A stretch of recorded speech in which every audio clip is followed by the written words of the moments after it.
আসসালামু আলাইকুম। আশা করি সকলেই ভালো আছেন। আজকে কথা বলবো কিছু অসাধু মাদক ব্যবসায়ীদের নিয়ে, যারা আমাদের সমাজকে একেবারে ধ্বংসের দ্বারপ্রান্তে নিয়ে যাচ্ছে।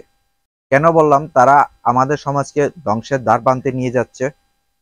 তার কারণ হচ্ছে, আমাদের উঠতি বয়সে যারা কিশোর আছে তাদেরকে তারা নেশায় আসক্ত করছে।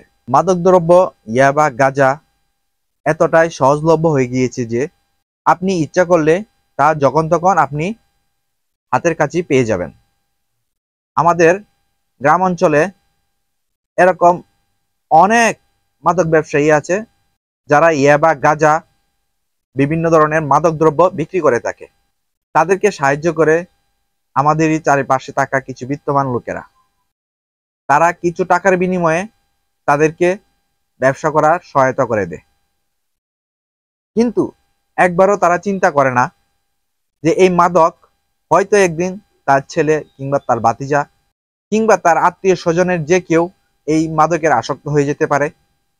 একবার যদি এটা চিন্তা করত, তাহলে তারা মাদক ব্যবসায়ীদের এভাবে সাহায্য করতো না। এখন আসি, কিভাবে আমাদের সমাজকে এই মাদক ব্যবসায়ীরা মাদক দ্বারা ধ্বংস করছে। আমাদের সমাজে উঠতি বয়সে কিশোর যারা, তাদেরকে খুব সহজে তারা টার্গেট করতে পারে। এই উঠতি বয়সের কিশোরদের যদি তারা মাদকের নেশায় যদি আসক্ত করতে পারে, তারা অনেক দিন তাদের ব্যবসা চালিয়ে যেতে পারবে। এই মাদক দ্রব্য এতটা সহজে হাতের কাছে পাওয়া যায় যে আপনি চাইলেই তা কিনতে পারবেন। আমাদের সমাজকে এটা ধ্বংসের দিকে নিয়ে যাচ্ছে। আরো কিছু মাদকাসক্ত লোক হচ্ছে যারা অল্প দিনের মাঝে কিছু টাকা পয়সার মালিক হয়ে গিয়েছে, তারা টাকা কোথায় উড়াবে তা খুঁজে পায় না। তারা টাকা উড়াইয়া বা গাঁজা এগুলার পিছনে। আমাদের অভিভাবকদের উচিত আপনার সন্তান কার সাথে মেলামেশা করছে সেসব বিষয়ে খোঁজখবর নেওয়া। যদি দেখেন সে কোনো বকাটে বন্ধু বান্ধবের পাল্লায় পড়ে গিয়েছে, তাহলে আপনাদের উচিত তাকে দ্রুত ওই বন্ধু বান্ধবের কাছ থেকে সরিয়ে নেওয়া। যদি এটা না পারেন, দেখবেন আপনার ছেলে কিংবা আত্মীয় স্বজনের যে কেউ এই মাদকের নেশায় আসক্ত হয়ে পড়েছে। অনেক জায়গায় শোনা যায় এই মাদকের টাকার জন্য বাবা মাকে হত্যা করে ফেলেছে ছেলে। কেন হত্যা করেছে? তাকে মাদক দ্রব্য কেনার জন্য টাকা পয়সা দেয় না বাবা, যার জের ধরে তার বাবাকে সে হত্যা করে ফেলেছে।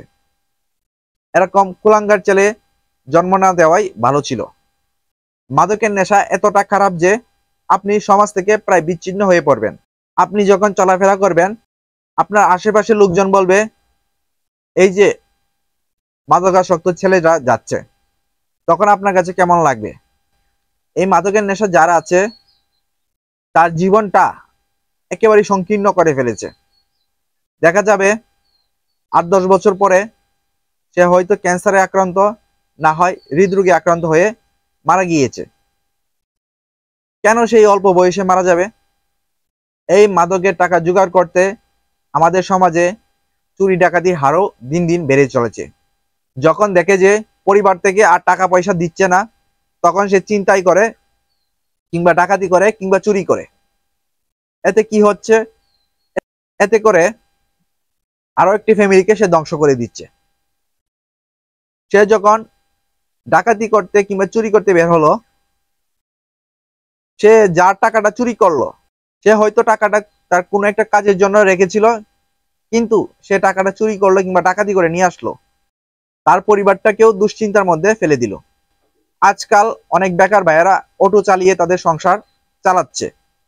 এই অটো চালকদেরকেও তারা নিস্তার দিচ্ছে না। ভুলিয়ে বালিয়ে তাদেরকে রিজার্ভ করে নিয়ে যেয়ে তাদেরকে হত্যা করে তার একমাত্র সংসার চালানোর অটোটা চিন্তাই করে নিয়ে যাচ্ছে। এতে করে কি হলো?